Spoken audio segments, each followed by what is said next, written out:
My name is Attila Károly Molnár from Budapest, Eötvös Loránd University. My presentation focuses on inmates learning in prisons, paying attention to the formal, the non-formal, and the informal learning paths.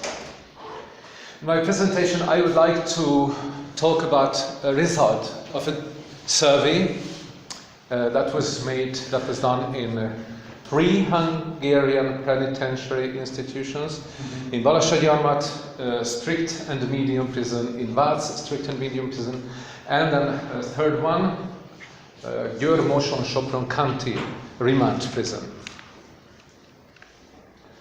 If you have a look at this citation, you will see my definition about the participation of one's into society. So when we are talking about the goal of prison, we are talking about reintegration or resocialization. This work is characterized by these two terms, reintegration, resocialization, but I think these are not the same, not exactly the same. Reintegration is a form or is an effort of the prisons through which they want to lead persons back into the society. Resocialization is a task of the prisoner to get acquainted with new things, to acquire knowledge they need to participate effectively in the society or the social life. From the point of view of educational sciences, andragogy or the adult education, we must see that the prison is considered to be an institution where a social reintegration can be realized effectively through the social learning. The law allows prisoners the learning inside of the prison, including, as I highlighted, primary school education, secondary school education, and they can participate in higher education and vocational training as well.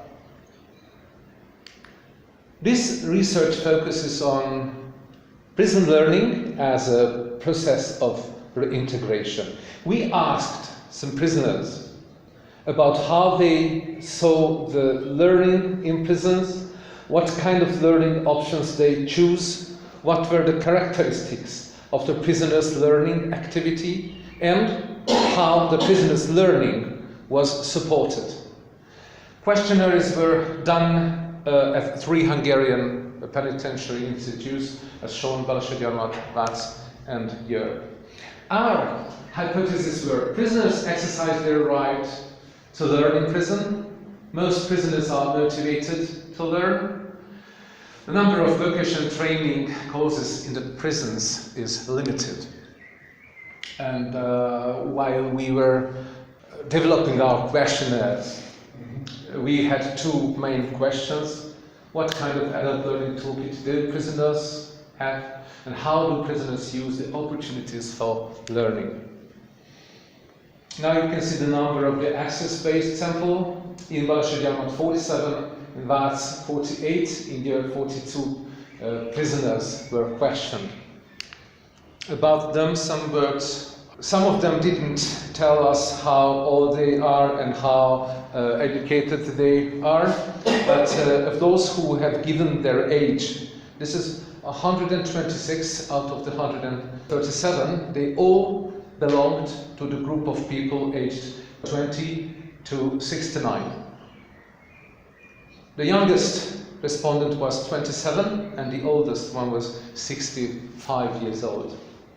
Almost 50 prisoners were between 30 and 39, and about 40 were between 40 and 49 years old. There were relatively few inmates in their 60s. Here you can see the education.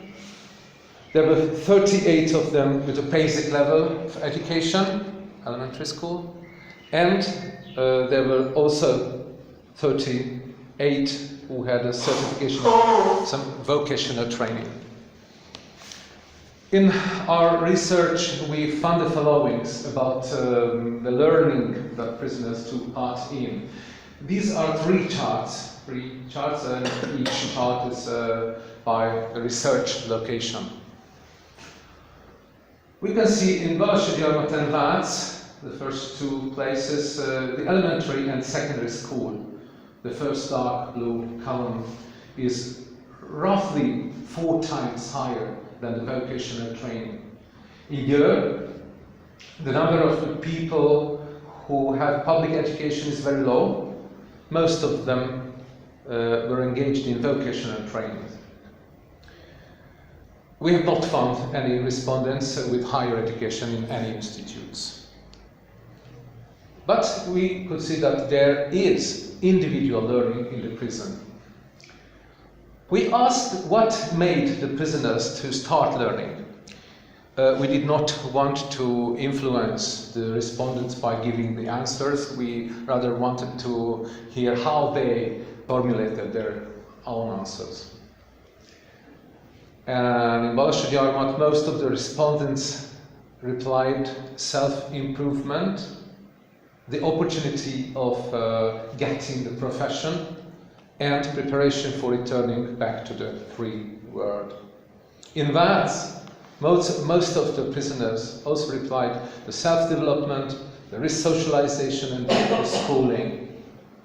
In Győr, most of them wanted to leave their cell, and this was followed by the learning as a useful pastime and the opportunity to get a profession. This is about the orientation, about learning. The prisoners in Balazs have heard about the possibilities of learning in prison, mostly from the reintegration officers, the high rate, and from the cultural educators. These are two professions, but they work together for the prisoners to give them the possibility to learn within the walls of the prison. In Vác, they know from the bulletin, from the reintegration officers, where they find the learning possibilities. In Győr, the prisoners were informed about the possibilities of learning by the reintegration officers from the bulletin, and they had a local TV, a special one, a local radio and a local TV, and from this point they could know something new about the learning possibilities. In their self-reflective response, prisoners believed that prison learning opportunities helped them to prepare to the free life. However, the statement that learning does not help the reintegration has been formulated in the Győr Institute. About a quarter of the respondents thought that learning did not help them prepare in their release. Of the non-school-based sources of learning, the following were typical individual activities, the participation in prison cultural events, and informations, as I mentioned, from the radio and the television. Few stated that they would not use any of these options. Between 7 and 20% replied to be rarely informed in this way. 9 to 21% replied that they regularly acquire new knowledge from sources outside of the school system. So we can see that most prisoners use some formal learning opportunities. 34% of inmates participate in learning. This is higher in these 3 institutions than the national statistics. The impulse for learning is usually done by self-development, getting profession, and breaking out from the cells. In total, 26 out of 137 questioned prisoners participated in vocational training, accounting for 19% of the respondents. Our research was based on the fact that successful social integration after release from prison can be achieved through adult learning. The law supports the learning of prisoners, so institutions provide formal and non-formal ways of learning for the prisoners. Though more than 1/3 the prisoners are using this option, the participation of about 20% in vocational training, given that only 28% of prisoners have qualifications, it suggests that more vocational training should be implemented within the walls of the prisons. Thank you for your attention.